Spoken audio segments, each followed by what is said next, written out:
Greetings everyone, in today's video I will show you iPhone factor authentication code not sending. Before we get started, please subscribe our YouTube channel. So first of all, you have to go to your settings and you have to scroll all the way to the general settings.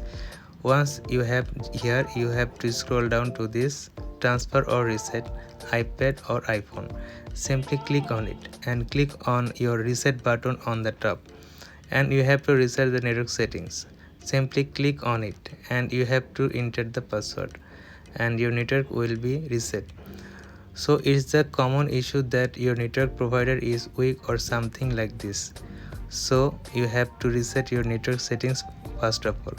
Or the second solution is you can log out your Apple ID. Login back and your issue will be resolved.